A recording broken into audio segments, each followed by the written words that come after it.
The nurse stood in the doorway holding a clipboard, her eyes gentle but tired, and said the words that cracked my chest wide open. "We're still missing the payment." I stared at her like she'd spoken another language. Missing? That money was supposed to be there, every dollar. I felt my hands go cold as I opened my phone, logged into the fundraiser account I hadn't checked in weeks because I trusted my aunt with it, trusted her like family. The balance loaded slowly, then settled on a number that didn't make sense. 0. Not low, not delayed. 0. I leaned against the wall outside my son's hospital room so I wouldn't fall. Inside, machines hummed steadily, keeping rhythm for a little boy whose body was fighting harder than any child should have to. My baby. Tubes caped to his skin, lashes resting on cheeks that had grown too thin, too fast. I'd promised him we'd be okay. I'd believed it when I said it. Now the floor felt unsteady beneath me, like the world had shifted without warning. When the diagnosis came months earlier, everything in my life had collapsed into appointments, medications, and fear. My aunt had stepped in quickly, loud with reassurance. "Let me help," she said. "You need to focus on your baby." She set up the fundraiser, managed the account, answered questions from family and church folks. Donations poured in, $20 here, $100 there, strangers leaving prayers in the comments. Every notification felt like a hand reaching out, pulling us back from the edge. I didn't ask questions. I didn't hover. I was sleeping in hospital chairs, counting breaths, memorizing lab results. When people asked about the money, I said, "My aunt's handling it." I said it with relief, with gratitude, with trust. Standing there in that hallway, the truth settled heavy in my stomach. I called her, straight to voicemail. Again and again. My voice shook as I left a message I didn't recognize as my own, asking where the money was, asking her to call me back now. The nurse touched my arm gently and told me they'd give me a little more time. Time, as if time could pay bills or undo betrayal. I confronted her later that night after my son fell asleep. She answered on the third call, breathless, defensive before I even finished my sentence. She said she'd borrowed it, said she meant to replace it, said things had gotten tight. I asked her how you borrow money meant to keep a child alive. She went quiet. That silence screamed louder than any apology. Eviction notices started stacking up at home. Hospital bills followed me like shadows. I sold the couch, the TV, anything that wasn't nailed down. I took overnight shifts cleaning offices, then came back to the hospital to sit by my son's bed, eyes burning from exhaustion. Some nights I slept in the waiting room just so I wouldn't miss a doctor's update. Pride didn't matter anymore. Survival did. I didn't ask anyone at first. Shame wrapped around me tight, whispering that I should have known better, that family betrayal was my fault for trusting too easily. But every time I looked at my son, still fighting, still breathing, I felt something stronger than shame rise up. Anger, clarity, resolve. One night, sitting under harsh fluorescent lights while my son slept, I opened my phone and started writing the truth. Not polished, not gentle, just what happened. Who took the money, when, how.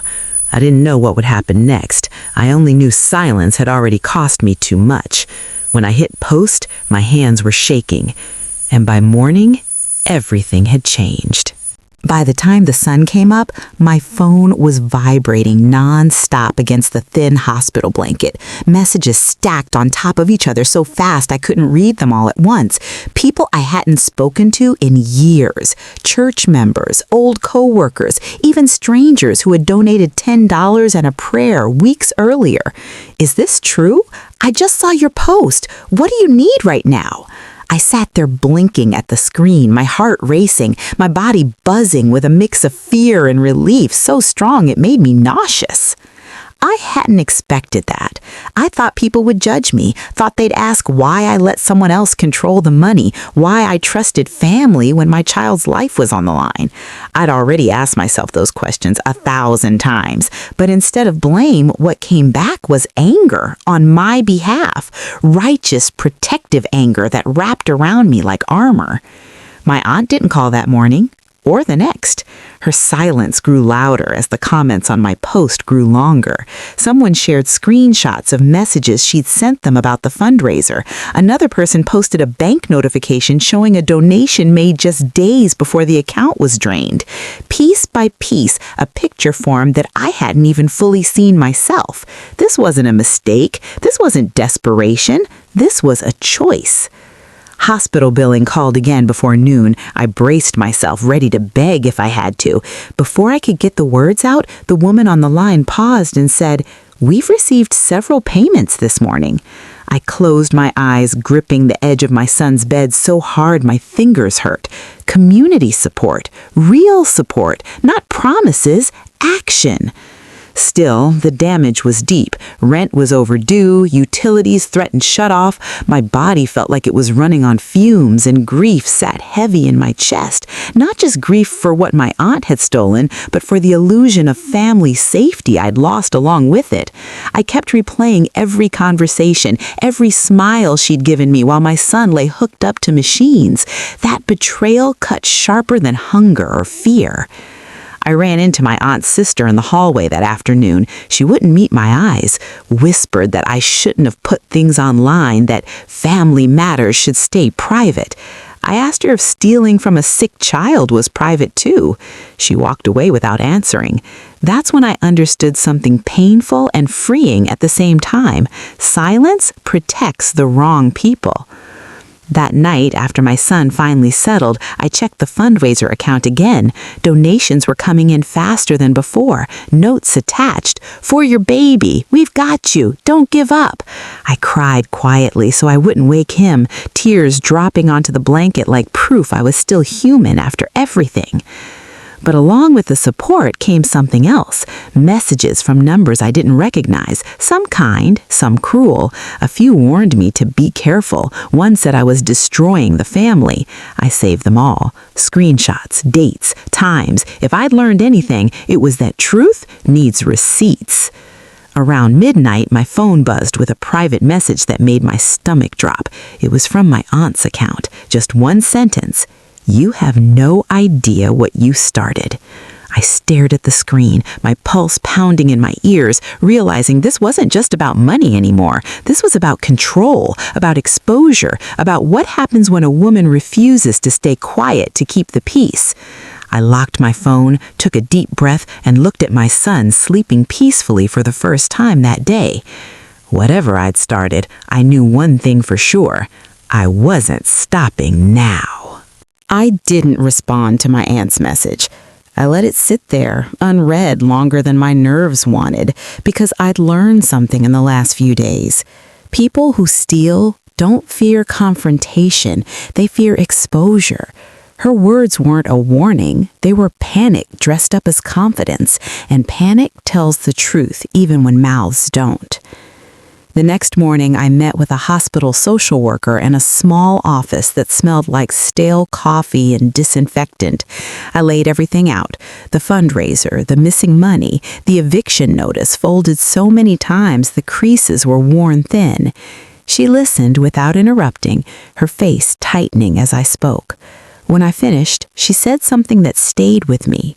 "You did nothing wrong by trusting family." Then she slid a list of emergency assistance programs across the desk. What she did was wrong, period. Those words mattered more than I realized. Shame had been trying to crawl back into my chest, telling me this was my fault for letting go of control during the worst moment of my life. Hearing someone name the truth out loud pushed it back where it belonged. My aunt finally showed up that afternoon, not at the hospital, but at my apartment. A neighbor texted me a photo of her standing outside my door, arms crossed, lips tight. I watched the image for a long time before replying.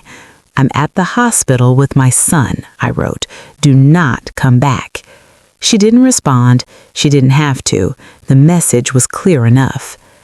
Family lines split quickly after that. Some people called to check on my son, voice soft, careful not to mention my aunt's name. Others sent long messages about forgiveness, about keeping things quiet, about how I'd embarrassed her.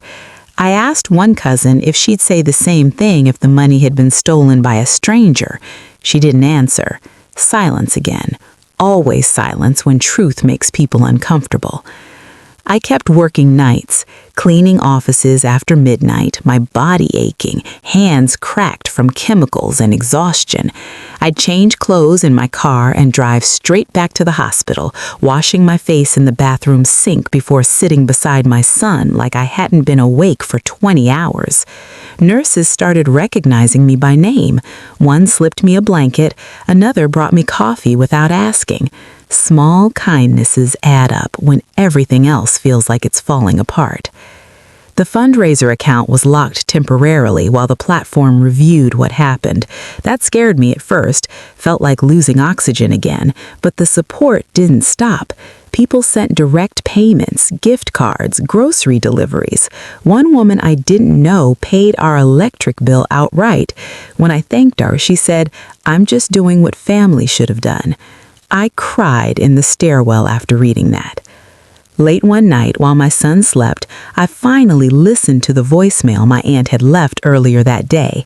Her voice shook, switching between anger and pleading. She said she never meant for things to go this far, said she'd had bills, problems I didn't understand. She asked me to take the post down, promised she'd figure something out. I paused the message halfway through. Not because it hurt, but because it didn't. It felt strangely clear. She'd had choices, so would I, and I was done choosing silence over survival. I saved the voicemail, added it to the growing folder on my phone labeled Evidence. Then I opened a new note and started listing everything I'd need to do next: legal aid, police report, fundraiser records, housing assistance, step by step. No emotion, just movement. As I typed, my phone buzzed again. This time, it wasn't my aunt. It was a reporter asking if I'd be willing to talk because people wanted to know how a mother's fundraiser for her sick child disappeared overnight. I stared at the message, my heart beating slow and heavy, understanding that the story was about to leave my hands and enter the world. And once it did, there would be no turning back. I stared at the reporter's message longer than I should have, my thumb hovering over the screen like it weighed 100 pounds. Saying yes meant everything would get louder. Saying no meant letting the story be told by whispers, half-truths, and the people who already wanted me quiet. I looked at my son sleeping, chest rising and falling in that careful rhythm I'd memorized, and made the decision from the only place that mattered. I replied yes. The interview happened 2 days later in a quiet corner of the hospital cafeteria. No cameras, just a recorder on the table between us and the low hum of vending machines in the background. The reporter didn't rush me. She let me talk.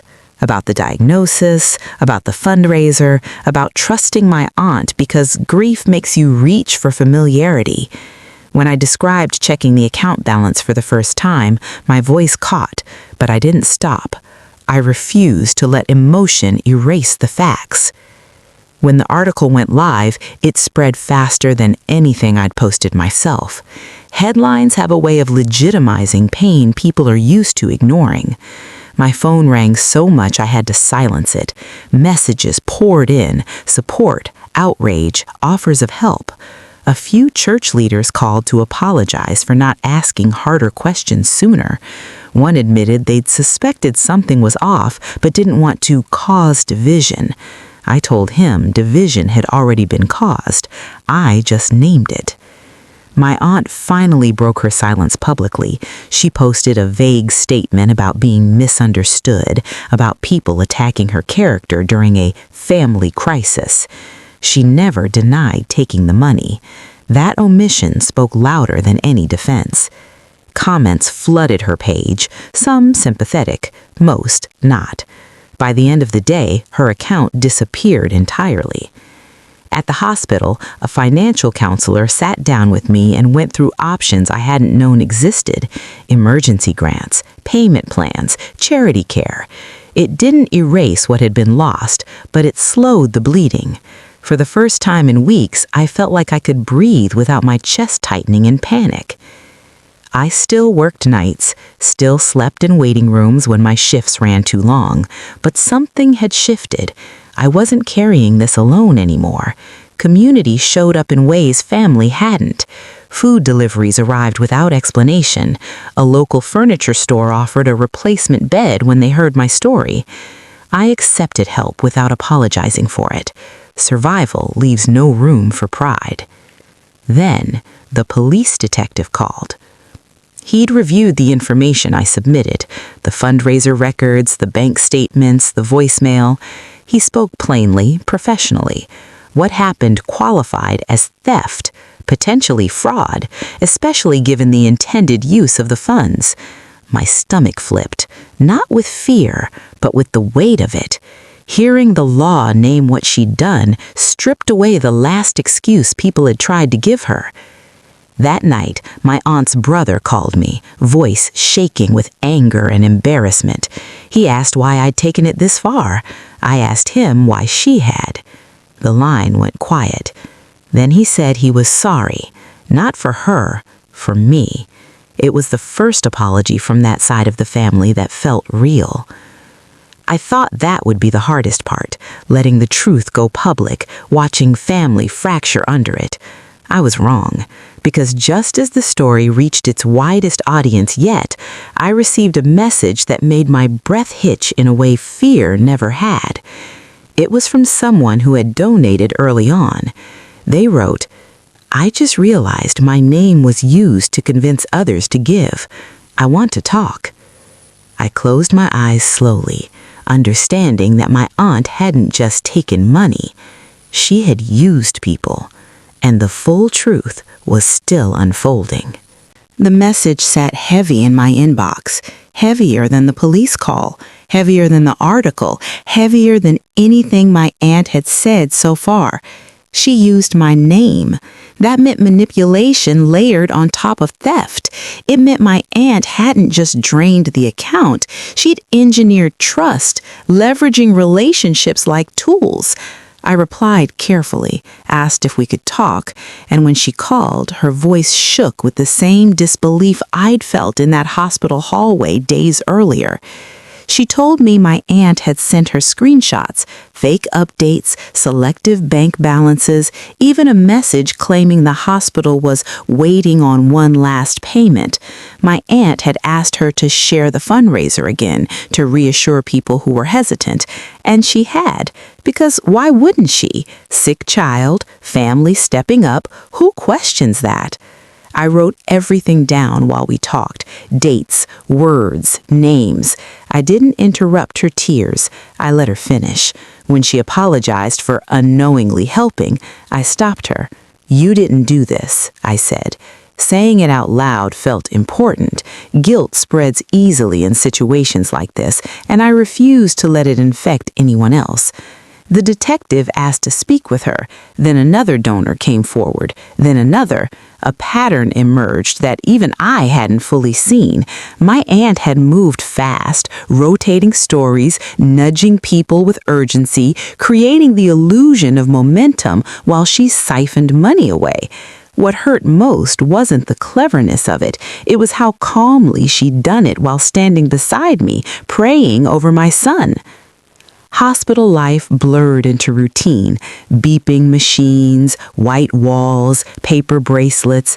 I learned which doctors explained things gently and which spoke in clipped sentences that meant you should brace yourself. My son had good days and bad days. On the good ones, we laughed quietly, watched cartoons, talked about what he'd do when he got home. On the bad ones, I held his hand and told him stories just to hear my own voice stay steady. Eviction court was scheduled for the end of the month. I stood in my living room one evening, what was left of it, and tried to decide what else I could sell. There wasn't much. The couch was gone, the table too. I kept the bed because my son would need it when he came home. That line mattered to me. When the landlord called, I told the truth. Not all of it, just enough. He agreed to a short extension after seeing the article. Temporary mercy. Still mercy. My aunt tried one last time to reach me, not directly, through my mother. She cried on the phone, said she'd lost friends, said people were attacking her, asked if I'd consider posting an update that softened things. I told my mother I loved her, but I wasn't rewriting reality to make a thief more comfortable. My mother went quiet, then said she understood. I didn't know if she truly did, but she didn't argue. The fundraiser platform restored the account under my control after their investigation. The balance wasn't what it had been, but it was something. Combined with community support, it bought us time. Time for treatment, time to breathe, time to plan instead of react. One afternoon, as I sat folding donated clothes in the hospital room, the detective called again. His tone was different this time, focused. "We're expanding the investigation," he said. "There may be additional charges." I thanked him, hung up, and leaned my forehead against the window. Outside, the city moved on like nothing had happened. Inside, my life had cracked open and started reshaping itself into something unfamiliar. I thought I'd reached the peak of the storm. I hadn't, because the next message I received wasn't from a donor or police or family. It was from my aunt's employer, and they wanted to know why their name was attached to a fundraiser they had never approved. I read the email from my aunt's employer twice, then a third time, slower, like the words might rearrange themselves into something less dangerous. They were polite, formal, but the question underneath was sharp. Why had their organization's name been mentioned in connection with a fundraiser they knew nothing about? My stomach tightened. I searched my memory, then my screenshots. There it was, an old post my aunt had shared early on, implying she worked closely with community partners through her job, suggesting oversight that never existed. She hadn't used their logo outright, but she'd let people assume credibility. Assumption is a powerful thing. It fills in gaps lies leave open. I forwarded everything to the detective, then to the fundraiser platform, then to the employer, exactly as requested. No commentary, no emotion, just facts. I'd learned by now that truth doesn't need decoration. The response came quickly, too quickly to feel accidental.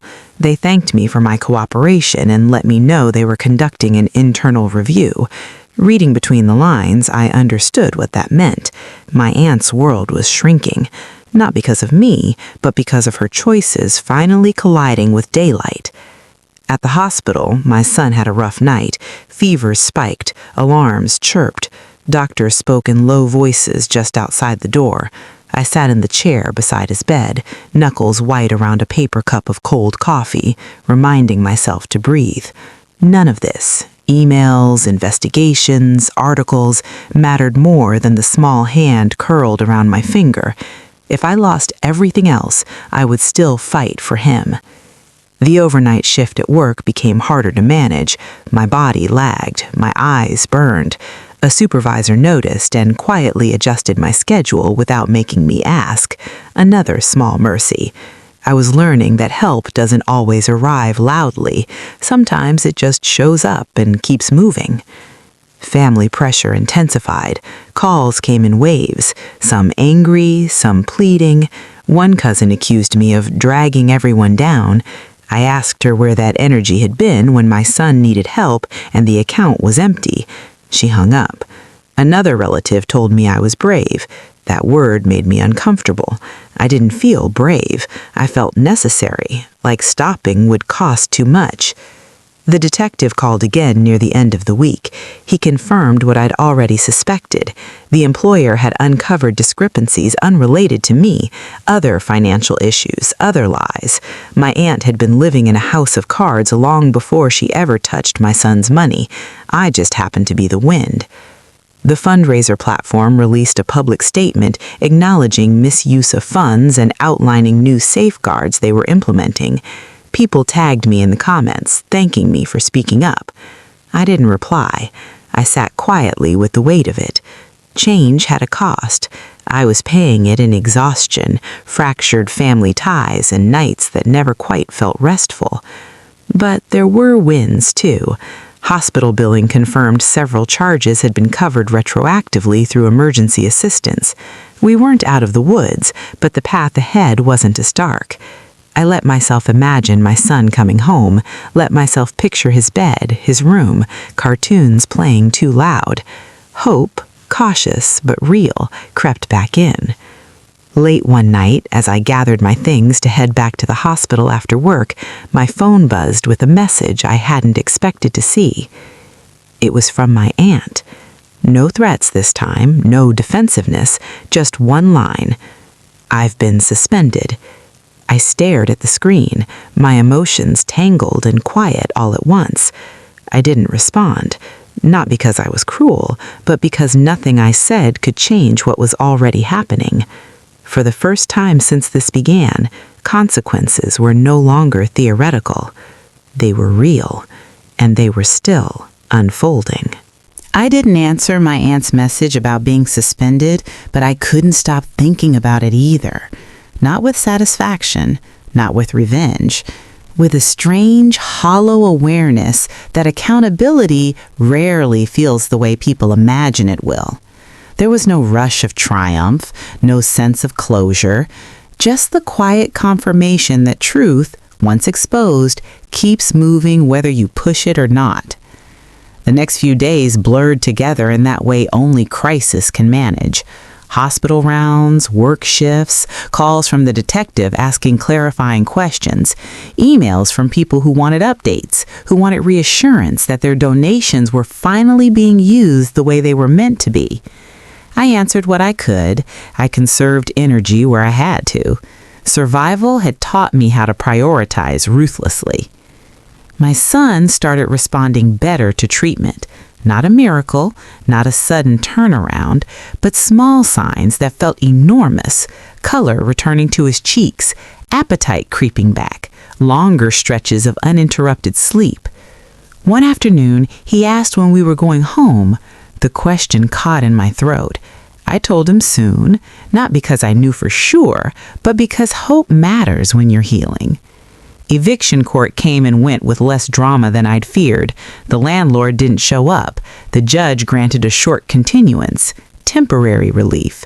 I walked out of that courtroom with my shoulders sagging in exhaustion rather than fear. Progress doesn't always announce itself. Sometimes it just removes one more weight from your back. The community kept showing up. A local radio station asked me to speak, not about my aunt, but about how quickly fundraiser money can be misused when there's blind trust. I agreed, setting boundaries before the interview even started. No names, no sensational details, just facts, just warning signs. My voice shook at first, then steadied. Each time I told the story, it hurt a little less. Each time it helped someone else more. My aunt's suspension became public knowledge after her employer released a statement. People connected dots quickly, too quickly. I worried about retaliation, about her anger turning sharp again. I stayed alert, documented everything, changed passwords, made sure hospital security knew my situation, prepared, not panicked.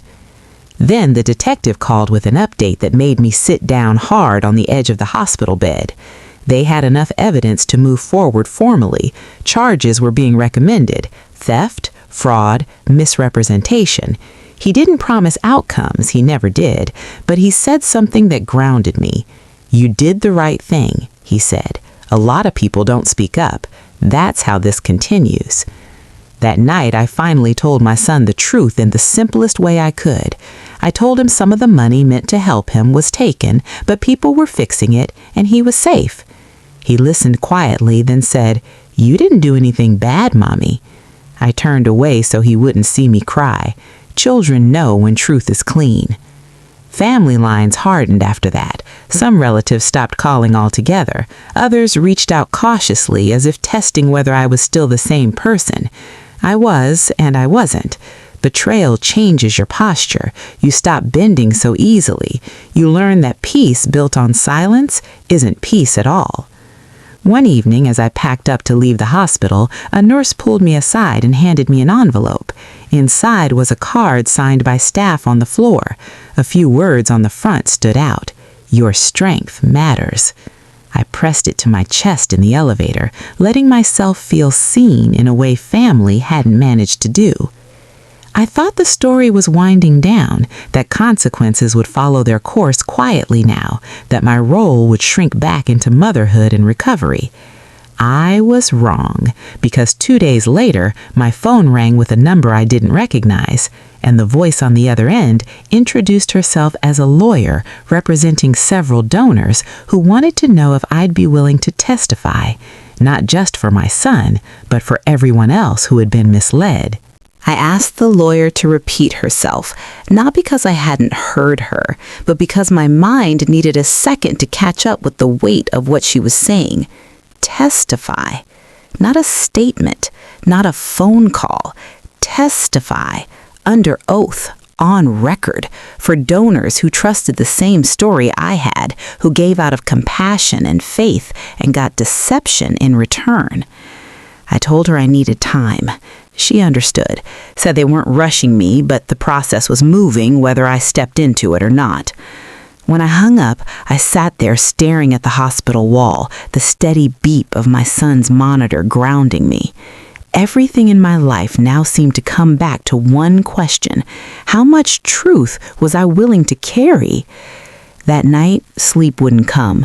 I replayed the months in my head, the fundraiser launches, the comments full of prayers, my aunt answering questions with confidence while I sat beside my son's bed believing we were covered. I thought about the donors, especially the ones who'd reached out crying, angry not about the money, but about being used. Their pain mattered too, and pretending it didn't wouldn't protect anyone. I called the lawyer back the next morning and said yes. The preparation started immediately. Meetings over video calls while my son napped, reviewing timelines, clarifying what I personally knew versus what I suspected. They didn't want speculation, they wanted facts. Clean, boring facts that stand up under pressure. I was good at that by now. Survival had trained me well. My aunt resurfaced briefly through intermediaries, asking if we could talk privately. I declined. Privacy had already cost too much. I set firm boundaries and stuck to them, even when guilt tried to creep in wearing familiar voices. I reminded myself that accountability isn't cruelty, it's honesty with consequences. At the hospital, the social worker checked in again. My son's treatment plan was shifting. Shorter stays, more outpatient care. We were inching closer to home. The thought of sleeping in my own bed again felt unreal, like imagining a life I used to have. Hope returned carefully, step by step.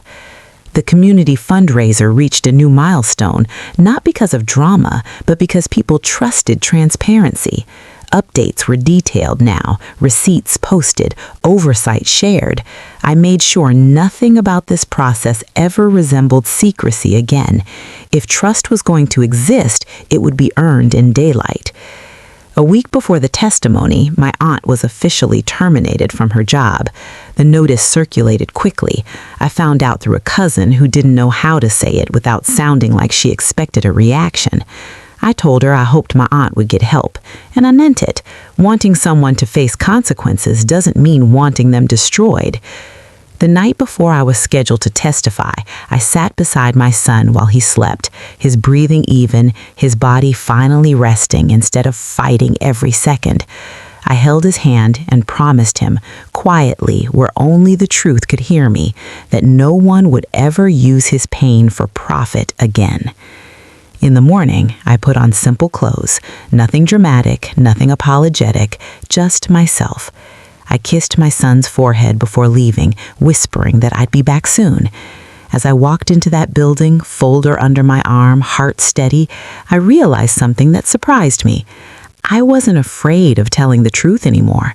I was afraid of what would happen if I ever stopped. And as the courtroom doors opened, I knew this chapter was about to reshape everything again. The courtroom was colder than I expected, not just in temperature, but in tone. Everything was stripped down to wood, glass, and rules. No room for emotion unless it served a purpose. I took my seat when instructed, folder resting on my lap, hands folded the way I'd learned to fold them when my nerves wanted to give me away. Across the room, people whispered, lawyers, clerks, strangers whose lives had intersected with mine without ever knowing my son's name. When they called me to the stand, I stood slowly, deliberately, not because I was afraid of falling, but because I wanted to arrive in that space fully present. I raised my right hand, swore to tell the truth, and felt something settle deep in my chest. I'd already been doing that for months. This just made it official. The questions started simple. My name, my relationship to my aunt, the fundraiser. I answered clearly, keeping my voice even. When they asked why I trusted her, I told the truth. Because she was family. Because I was exhausted. Because my child was sick and I needed help. I didn't dress it up. I didn't apologize for it either. Then they asked about the money. I walked them through it step by step. Who set up the account, who had access, when donations spiked, when withdrawals started. I referenced screenshots, bank statements, timestamps, boring facts, necessary facts. I could feel the room lean in when I described checking the balance at the hospital, hearing the nurse say payment was missing while my son slept behind me. I didn't look at anyone when I said it. I didn't need to. The truth landed on its own. When my aunt's name came up, my throat tightened, but I didn't stop. I talked about the voicemail, the excuses, the borrowed money story. I talked about the silence afterward, how she vanished when accountability showed up. I made sure to say what mattered most. The money wasn't abstract. It was meant for treatment, for housing, for keeping a child safe. That context changed everything. Her attorney tried to suggest confusion, miscommunication, family misunderstanding. I answered carefully, correcting where necessary, refusing to let my words be bent into something softer than reality. At one point, he asked if I'd benefited from the renewed donations after speaking out. I met his eyes and said yes, because the community showed up when the truth was told. That wasn't exploitation, that was accountability working the way it should. When it was over, I stepped down feeling strangely empty and full at the same time, like I'd poured out something heavy and finally set the container down. Outside the courtroom, donors approached quietly, thanking me, telling me they were sorry, telling me they believed me. I accepted their words without shrinking. I'd learned not to. The legal process continued without me that afternoon. Motions, discussions, decisions that would take time. I returned to the hospital by evening, my body aching with the delayed response of adrenaline wearing off. My son smiled when he saw me, asked if court was boring. I laughed softly and said yes. He nodded like that made sense. Over the next few days, things moved quickly behind the scenes. More donors joined the case. Records expanded. My aunt's name appeared in places she'd worked hard to keep it out of. I didn't follow every update. I focused on my son, on meals, on rest, on getting ready for discharge planning. Then the call came.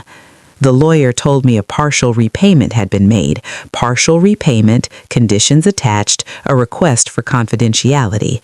My chest tightened in a familiar way. I asked one question. Does it protect future families? She paused, then said no. I declined. That decision rippled outward faster than I expected. The donors followed suit.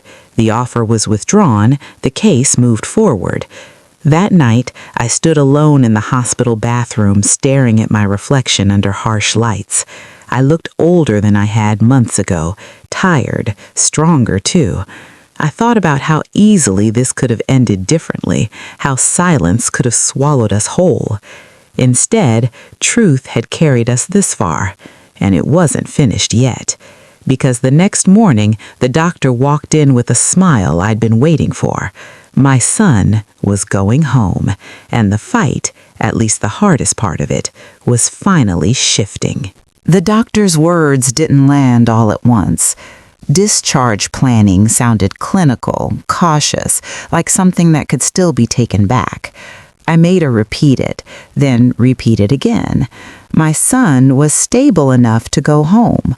Not cured, not finished, but strong enough to sleep in his own bed, eat at our table, heal outside these walls that had held both our fear and our hope for so long.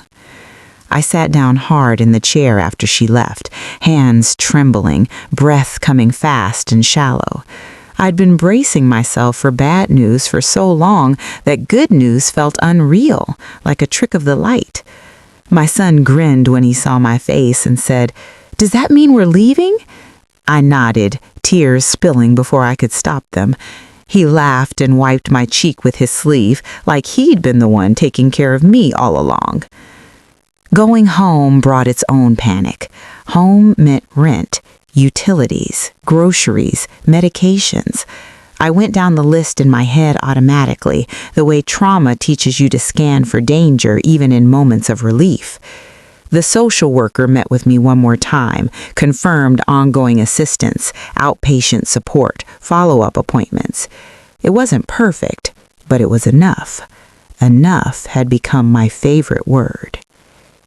The day we left the hospital, nurses hugged us both. Someone taped a superhero sticker to my son's jacket.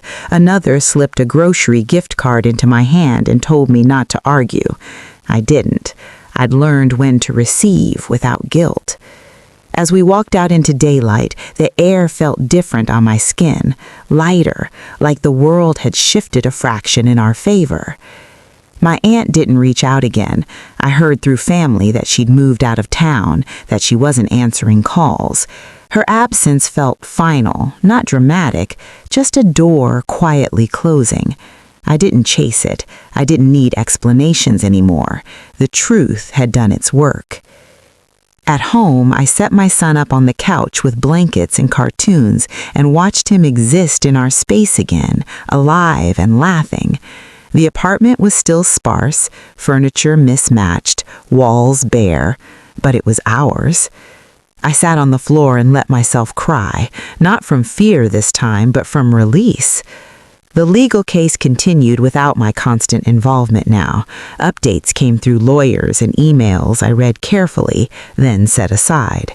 Restitution was still uncertain, consequences were still unfolding, but my center of gravity had shifted back where it belonged, on my child, on rebuilding, on the quiet work of healing.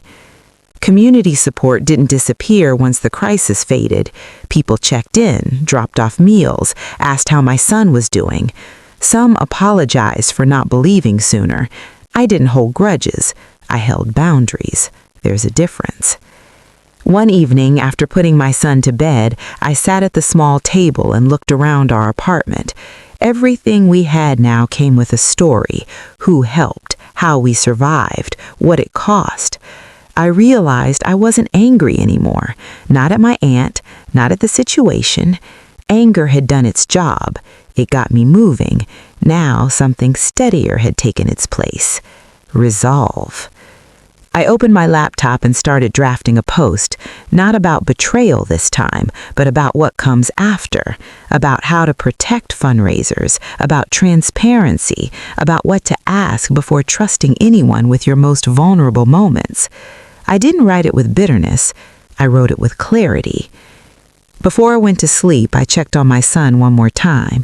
He was sprawled across his bed, breathing deep and easy, the way children should. I pulled the blanket up and whispered a promise I knew I could keep now. We're going to be okay. I didn't know then that this new chapter, quiet, ordinary, rebuilt, would bring its own test.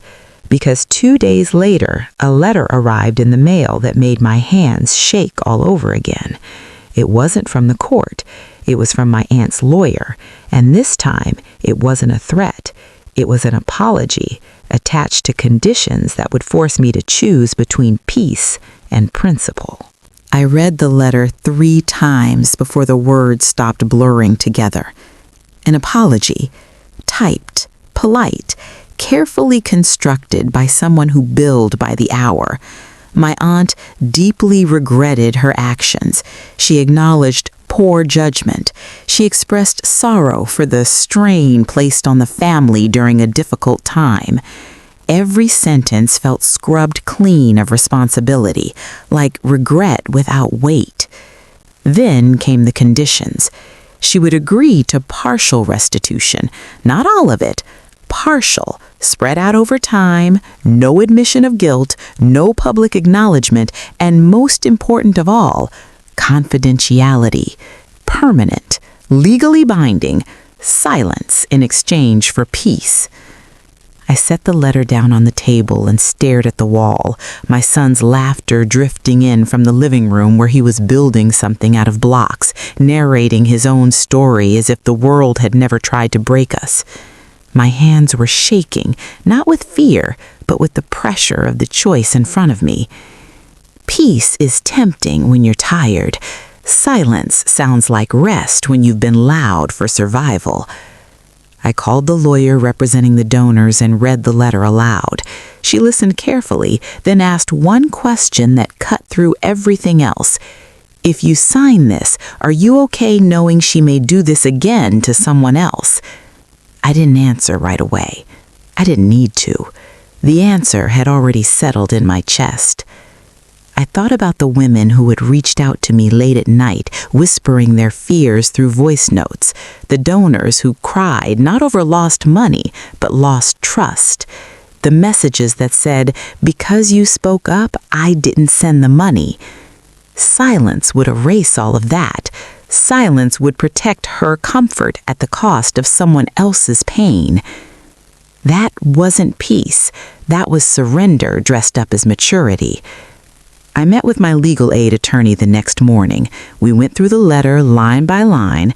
She didn't push me in either direction. She didn't need to. She just reminded me that choosing principle over comfort often feels lonelier, but it builds something that lasts longer than relief. I declined the offer. Not angrily, not dramatically. I declined it cleanly, respectfully, firmly. When my aunt's lawyer responded, his tone shifted, cooler, more distant. The softness disappeared. That confirmed everything I needed to know. The apology had never been about accountability. It had been about containment. Family fallout came quickly after that. A few relatives accused me of being stubborn, of dragging things out, of choosing the hard way. I didn't argue. I didn't explain. I was done negotiating my integrity for other people's comfort. That night, after my son fell asleep, I sat alone in the quiet apartment and let the exhaustion wash over me. Not despair, just deep, honest tiredness. I'd fought hard. I'd spoken clearly. I'd protected my child and my truth. Whatever happened next, I knew this much. I hadn't betrayed myself. The next morning, the donor's lawyer called again. The case was moving forward without settlement. Court dates were being finalized, and the story, finally, would be told on the record. I looked at my son eating cereal at the table, crumbs everywhere, life messy and beautiful and real. And I knew the final chapter was coming, not as an explosion, but as a reckoning. The final hearing didn't feel dramatic the way people imagine justice does. There were no gasps, no raised voices, no sudden confessions, just facts laid out carefully, one after another, until the truth stood on its own without needing me to hold it up anymore. I sat quietly behind my attorney, hands folded, listening as my aunt's choices were named plainly in a room that didn't care about family titles or excuses. When it was over, the ruling came with conditions, consequences, and timelines that stretched into the future. Restitution ordered, records documented, accountability formalized. It wasn't everything that had been taken from us, but it was enough to draw a hard line between what happened and what would never be allowed to happen again. I didn't look back at my aunt as we stood to leave. Some chapters don't need eye contact to be finished. Outside, the air felt clean in a way I hadn't noticed before. Not because life was suddenly perfect, but because the weight of secrecy was gone. I'd carried that weight for months through hospital hallways, overnight shifts, courtrooms, and quiet moments of doubt. Setting it down felt like reclaiming my breath. Life after the case wasn't flashy. It was slow, ordinary, and precious. My son grew stronger. Follow-up appointments replaced emergency alarms. Our apartment filled back up, piece by piece, donated furniture, thrift store finds, laughter that echoed off walls that at once felt too quiet. Stability returned not as a gift, but as something we rebuilt deliberately. The community that showed up during our worst days didn't disappear. Some stayed close, others drifted back into their lives carrying lessons they'd learned alongside us.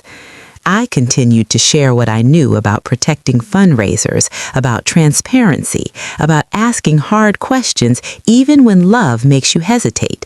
Not because I wanted attention, but because silence had nearly cost my child everything. As for my aunt, she faded from my life entirely.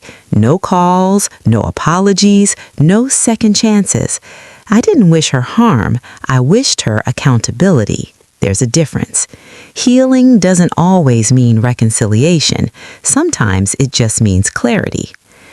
Late one night, after my son fell asleep in his own bed, I sat alone at the table and thought about how close I'd come to staying quiet, how easy it would have been to accept half-truths and hush money in exchange for peace.